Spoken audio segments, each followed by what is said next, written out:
မင်္ဂလာပါရှင်ဒီကနေ့နောက်ဆုံးရထိတ်တန့်သတင်းတွေကိုတင်ဆက်ပါတော့မယ်အခုပထမဆုံးတင်ဆက်ပေးမယ့်သတင်းကတော့စစ်ကော်မရှင်တပ်က KIA အပါအဝင် ERO အချို့နဲ့အပြစ်ရရေးကြိုးပမ်းလာနိုင်ဟု MDSI သုံးသပ်တဲ့ဆိုတဲ့သတင်းကိုတင်ဆက်ပြီးတော့မှာဖြစ်ပါတယ်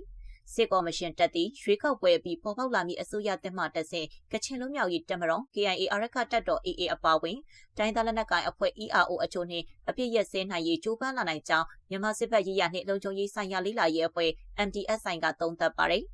MDSI ရှမနစ်ဇန်နဝါရီ14ကထုတ်ပြန်သည့်စစ်ကောင်စီတပ်2025ခုနှစ်မဟာဗျူဟာပြုပြင်ပြောင်းလဲမှုများသူတေသနအစီရင်ခံစာတွင်ရင်းတို့ထဲသွင်းသုံးသပ်ထားခြင်းဖြစ်ပါတယ်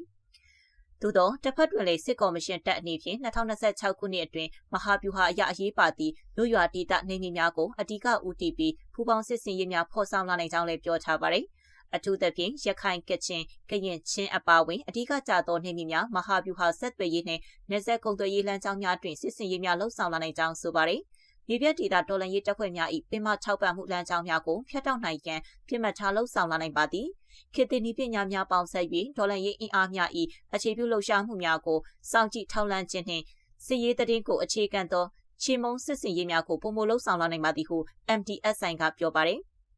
စစ်ကော်မရှင်အနေဖြင့်လက်ရှိတွင်ပရိပခများကြားမှရွေးကောက်ပွဲကိုအပိုင်းလိုက်ကျင်းပနေပြီးလာမယ့်မလတဲတွင်လွှတ်တော်ခေါ်မည်ဖြစ်ကဧပြီလအတွင်းအစိုးရသစ်ဖွဲ့မည်ဖြစ်ကြောင်းစစ်ကော်မရှင်ပြောရေးဆိုခွင့်ရှိသူဗိုလ်ချုပ်စော်မင်းထွန်းကပြီးခဲ့တဲ့ဇန်နဝါရီလ17ရက်နေ့ကရန်ကုန်မြို့တွင်မီဒီယာများနှင့်တွေ့ဆုံရာတွင်ပြောထားပါတယ်အာနာသိန်းကာလအတွင်းနိုင်ငံရေးနည်းလမ်းအရာတွေ့ဆုံဆွေးနွေးညှိနှိုင်းရန်စေကောင်းဆောင်ဗိုလ်ချုပ်မှုချင်းမအောင်လိုင်ကပြောဆိုမှုများရှိတော့လေနိုင်ငံအတွင်းလေကြောင်းတိုက်ခိုက်မှုများနှင့်တိုက်ပွဲများလည်းဆက်လက်ဖြစ်ပွားနေစေဖြစ်ပါတယ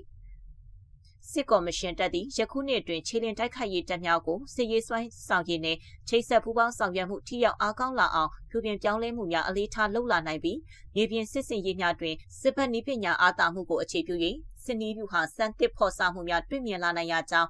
MDSI ကသုံးသပ်ထားပါတယ်အမျိုးသားညီညွတ်ရေးအစိုးရ NGO ERO နှင့်တော်လှန်ရေးအင်အားစုများအနေဖြင့်မူစစ်ကော်မရှင်တပ်ကိုစနစ်တကျလေ့လာသုံးသပ်ပြီးလိုအပ်သည့်တင်နေကဗျူဟာအစီအမံများဖော်ဆောင်ရန်တံပြန်တိုက်စစ်ပေါင်းဆက်ဖော်ဆောင်ရန်စူးစီးချစ်လက်သည့်တပ်အင်အားစုဖွဲ့ခြင်းနှင့်စစ်ရေးအရင်အမြင့်ထောက်ပို့လမ်းကြောင်းများကျယ်ပြန့်အားကောင်းအောင်ပြင်ဆင်တည်ဆောက်ခြင်းများဦးစားပေးလုပ်ရန်အကြံပြုထားပါသည် MDSI သည်2021စစ်အာဏာသိမ်းမှုကိုစန့်ကျင်သောစီရီယန်တပ်မတော်သားများနှင့်စုဖွဲ့ထားသည့်စစ်ဘက်နှင့်လုံခြုံရေးဆိုင်ရာသုတေသနအခြေပြုအဖွဲ့ဖြစ်ပြီး2025ခုနှစ်မတ်လတွင်ဖွဲ့စည်းခဲ့သည့်အဖွဲ့ဖြစ်ပါသည်ဆက်လက်ပြီးတနိုင်ငံလုံးအတိုင်းအတာဖြင့် ICJ တရားရုံးနှင့်ဂမ်ဘီယာနိုင်ငံကိုရှုံချပွဲများစစ်တပ်ဘက်တော်သားမပါတာနှင့်အစွန်းရောက်အမျိုးသားရေးအဖွဲ့များကပြုလုပ်မည်ဆိုတဲ့သတင်းကိုတင်ဆက်ပြီးတော့မှာဖြစ်ပါတယ်မြန်မာတနိုင်ငံလုံးအတိုင်းအတာဖြင့် ICJ တရားရုံးနှင့်ဂမ်ဘီယာနိုင်ငံကိုရှုံချပွဲများပြုလုပ်ရန်စစ်တပ်ကထောက်ပံ့ပေးထားသောမဘာသာနှင့်အစွန်းရောက်အမျိုးသားရေးအဖွဲ့များကစီစဉ်နေပြီးစစ်တပ်လက်အောက်ခံအဖွဲ့တို့ကလည်းရှုံချသည့်ကြေညာချက်များထုတ်ပြန်ရှိနေကြောင်းရန်ကုန်အခြေဆိုင်အမျိုးသားရေးအတိုင်းဝိုင်းကပြောဆိုပါတယ်။အပြည်ပြည်ဆိုင်ရာတရားရုံး ICJ တွင်ဇန်နဝါရီလ12ရက်နေ့ရိုဟင်ဂျာလူမျိုးတုံးတပ်ဖြတ်မှုအပေါ်တပ်သိများနှင့်အချက်အလက်များတင်သွင်းရာတွင်တိရကူဖုန်ကြီးနှင့်ဝိရသူတို့၏ပါဝင်ပတ်သက်မှုများကိုဂမ်ဘီယာနိုင်ငံက ICJ တရားရုံးသို့တပ်သိအထောက်အထားများဖြင့်တင်ပြခဲ့ကြောင်းအဆိုပါတင်ပြချက်များအပါအဝင်စစ်တပ်၏ကျူးလွန်မှုများကိုကာကွယ်နိုင်ရန်အတွက်တနိုင်ငံလုံးအတိုင်းအတာဖြင့် ICJ တရားရုံးနှင့်ဂမ်ဘီယာနိုင်ငံကိုရှုံချပွဲများပြုလုပ်ရန်စီစဉ်နေခြင်းဖြစ်ကြောင်းသိရပါတယ်။မန္တလေးမှာအရင်ဆုံး ICJ ရှုံချပွဲနှင့်ဂမ်ဘီယာရှုံချပွဲလုပ်မယ်။မျိုးချစ်မြန်မာရဟန်းတော်များတမကနှင့်အမျိုးသားရေးအဖွဲ့တွေဦးဆောင်မှာပါ။ပြီးရင်ရှမ်းကုန်နေပြည်တော်နှင့်အခြားပြည်နယ်တိုင်းတွေမှာလည်းလုပ်ဖို့ရှိတယ်။တရားဝင်စူးစီးတင်ပြပြီးရှုံချပွဲလုပ်မှာပါဟုအမျိုးသားရေးအတိုင်းဝိုင်းကပြောဆိုပါတယ်။ရခိုင်မဘာသာအဖွဲ့ဝင်ဟောင်းဖြစ်ခဲ့ပြီးယခုအခါຫນွေဦးတော်လှန်ရေးတွင်ပါဝင်လှုပ်ရှားနေသောကိုဟိန်းဝေရန်ကမှုမဘာသာနှင့်အမျိုးသားရေးသမားများကစီစဉ်သည်ဆိုသော ICJ နှင့်ဂမ်ဘီယာရှုံချပွဲများ၏နောက်ွယ်တွင်စစ်တပ်နှင့်ကြံဖို့ကမဖြစ်မနေပါဝင်နေကြောင်းပြောဆိုပါရယ်မဘာသာနှင့်အမျိုးသားရေးသမားတွေဆိုတာဘာအလောက်ကိုင်မှမရှိတာမဟုတ်ဘူးဒီလိုတနိုင်ငံလုံးရှုံချပွဲတွေလုပ်ဖို့သူတို့မှဘယ်ကပတ်စံရမလဲအဲ့ဒါကစစ်တပ်နှင့်ကြံဖို့ခင်ကြီးကထုတ်ပေးတာကတေချာတယ်ဟုသုံးသပ်ပြောဆိုပါရယ်မျိုးချစ်မြန်မာရဟန်းတော်များတမကဇန်နဝါရီလ14ရက်နေ့တွင်ဂမ်ဘီယာနိုင်ငံကအပြည်ပြည်ဆိုင်ရာတရားရုံး ICJ တွင်မဟုတ်မမှန်လုပ်ကြ၍မြန်မာနိုင်ငံအပေါ်တရားစွဲဆိုမှုရှုံချကြောင်းဂမ်ဘီယာ၏တရားစွဲဆိုမှုသည်မြန်မာနိုင်ငံတည်ငြိမ်အေးချမ်းမှုပြပြစေရန်လူမျိုးရေးဘာသာရေးပဋိပက္ခများဖြစ်ပွားအောင်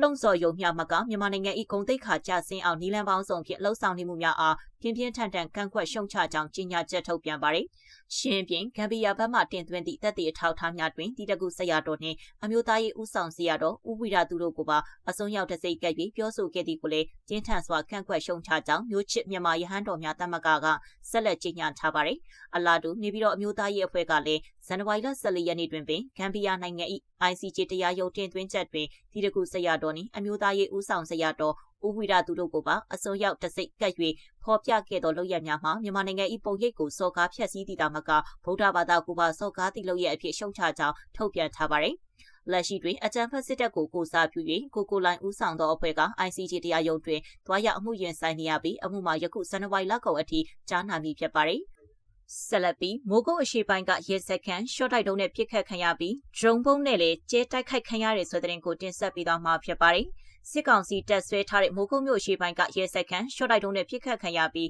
ဒရုန်းပုံနဲ့လည်းကျဲချတိုက်ခိုက်ခံရတာကြောင့်ထိခိုက်ဒေဆုံးမှုတွေရှိတယ်လို့မြို့ကန်တွေကပြောပါတယ်။ဒီနေ့ဇန်နဝါရီလ15ရက်မနက်ပိုင်းမှာတိုက်ခိုက်ခံရတာလို့မိုးကုတ်မြို့ကန်တပ်ဦးကပြောပါတယ်။အရှိပိုင်းကရဲစခန်းအတိုက်ခံရတာကျန်တာကအထူးကြမှုမြို့ထဲမှာမရှိဘူး။မြို့ပြင်ဘက်မှာတော့ချနေတော့ပဲလို့ဒေသခံကပြောပါတယ်။ထိခိုက်မှုအခြေအနေကိုအသေးစိတ်မသိရသေးပါဘူး။မိုးကုတ်နဲ့မိုးမိတ်မြို့ကစစ်ကောင်စီတပ်တွေရဲ့အုပ်ချုပ်မှုကွပ်ကဲမှုထောက်ပံ့မှုရဲဝန်းတွေကိုအထူးစစ်စင်ရေးဖော်ဆောင်ပြီးအဆက်မပြတ်တိုက်ခိုက်နေတယ်လို့အမျိုးသားညီညွတ်ရေးအစိုးရကာကွယ်ရေးဝန်ကြီးဌာန